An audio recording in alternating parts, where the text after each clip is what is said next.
Bien, donc, mon oublié de l'évangile de ce jour, c'est encore une femme.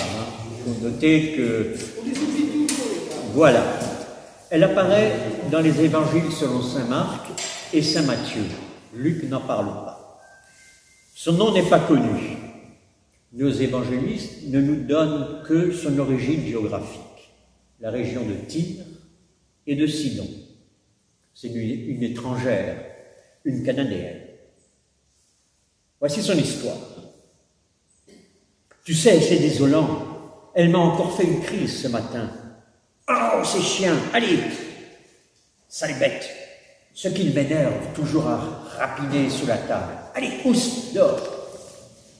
Fuyant sous les cris, les trois chiots se sauvent, la queue entre les jambes, pour revenir la minute après. Il y a toujours de si succulentes choses sous la table des hommes. Cela vaut bien le risque d'un coup de balai. Si tu l'avais vue, j'avais toutes les peines du monde à la tenir, tellement elle se raidissait. Elle grinçait les dents. Ça m'arrachait des larmes des yeux de la voir comme ça. Maintenant, elle est calme. Mais regarde de quoi elle a l'air, la pauvre mignonne. Ce sale démon, il finira par nous la tuer à force de la tourmenter, tant qu'on n'aura pas réussi à le faire sortir. L'homme hochait la tête. Si on n'avait pas réussi à chasser le démon qui tourmentait son enfant, ce n'était pas faute d'avoir essayé. Les nécromanciens, les sorciers, les prêtres, les magiciens, chacun avec ses herbes, ses amulettes, ses incantations, personne n'avait réussi à trouver le Dieu capable de chasser ce démon-là.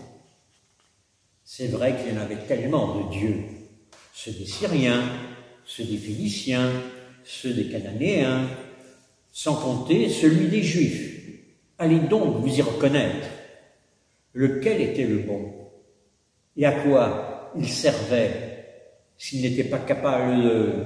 Ah, encore ces chiens! Dehors, sale bête! Femme, j'aurais bien une idée, mais tu vas dire que je suis fou. Encore un de tes magiciens qui va marmonner des prières à la lune et lui mettre sous le nez des plantes qu'il aura cueillies à minuit au bord de l'Oued. On en a déjà tant vu, et il n'arrivera pas plus que les autres à le faire sortir, ce démon. Non, il ne s'agit pas de cela. J'ai pensé... Oh, tu vas, je le sais bien, encore pousser des cris. Tu sais, ce rabbi de Galilée dont tout le monde parle, il paraît qu'à Capernaum, il y avait une petite fille. Ah, je te vois. Je vois qui tu penses. Je te vois venir. Mais tu es complètement fou, mon pauvre. C'est Yeshua, le charpentier de Nazareth. Voyons, réfléchis. C'est un juif pur sang. Tu penses bien qu'il ne va pas s'intéresser à des gens comme nous. Autant demander à l'empereur de Rome. Et puis, il est à Capernaum, peut-être même à Jérusalem. Tu ne me vois pas trimballer la pauvre petite jusque là-bas. Il y aurait de quoi la tuer. Allons, tu parles. Laisse-moi un peu m'expliquer. Justement, en ce moment, il est dans la région. Ce matin, au champ, j'ai vu un groupe qui passait sur la route de Sidon. Je me suis informé. C'est lui. On pourrait peut-être essayer. La femme le regardait avec des yeux incrédules. Tu crois? Mais non, c'est de la folie. Le fils de David, il l'appelle. Tu ne vois pas le fils du roi David venant s'occuper de nous. Nous, qui n'adorons pas leur Dieu de Jérusalem, des païens, comme ils nous appellent. Regarde, ça recommence. Dans son petit lit, l'enfant poussait une sorte de râle, et sa figure se convulsait. La mère l'a pris dans ses bras, la serra contre elle. Le petit corps était agité de secousses, un peu de bave perlait aux commissures de ses lèvres, dans un gémissement rauque, presque animal. Oh, l'horrible bête, le maudit, il va me la tuer. Soudain, Farouche, presque sauvage, elle tendit l'enfant à son mari. « Tiens-la, moi je cours après lui. Route de Sidon, tu m'as dit. Tiens-la bien fort surtout. Ne la laisse pas tomber. Route de Sidon. Je vois, je le rattraperai bien. Je sais courir. Je prendrai à travers champs. Qu'il veuille ou non, tout fils de David qu'il est, je saurais bien le forcer à venir sauver ma fille. » Jésus, accompagné de ses amis, atteignait le village. Une femme sortit d'une ruelle et courut vers eux. Visiblement à son costume, c'était une femme du pays, une païenne. « Seigneur, aie pitié de moi !» Elle était tant essoufflée. Jésus détourna la tête et continua sa marche. Elle s'approcha, pressante. « Fils de David, ma fille est torturée par un démon. Je t'en supplie, viens, délivre-la. » Et comme Jésus continuait d'avancer sans répondre, elle suivit le groupe, véhémente, criant « Seigneur, Seigneur, viens délivrer ma fille, viens, ne la laisse pas mourir. » À ces cris, les gens sortaient sur le pas des portes. Jésus continuait d'avancer, imperturbable. Quelques disciples s'approchèrent. « Seigneur, exauce-la, pour nous au moins, car ces cris nous cassent les oreilles. Il faut qu'elle se taise. » Mais Jésus dit, « Ce n'est pas aux païens que je suis venu porter la bonne nouvelle. J'ai été envoyé seulement aux enfants d'Israël. » Comme on arrivait devant la maison amie prévue pour l'étape du soir, tout le groupe s'engouffra dans la cour où le maître de maison s'empressait. « Quelle joie de te recevoir, Seigneur! Mais quelle est donc cette femme qui vous suit? Une folle? On l'entend à l'autre bout du village. Entrez dans la maison, vous serez plus tranquille. Entrez, Seigneur, permets que je te verse de l'eau sur tes pieds. » Mais la porte de la maison s'ouvrit. La femme avait forcé tous les barrages. Elle faisait irruption. Elle était en larmes. Elle se prosterna devant Jésus et supplia. « Seigneur, viens à mon secours, délivre ma petite fille. Un démon est entré en elle. Il la torture, il va la faire mourir.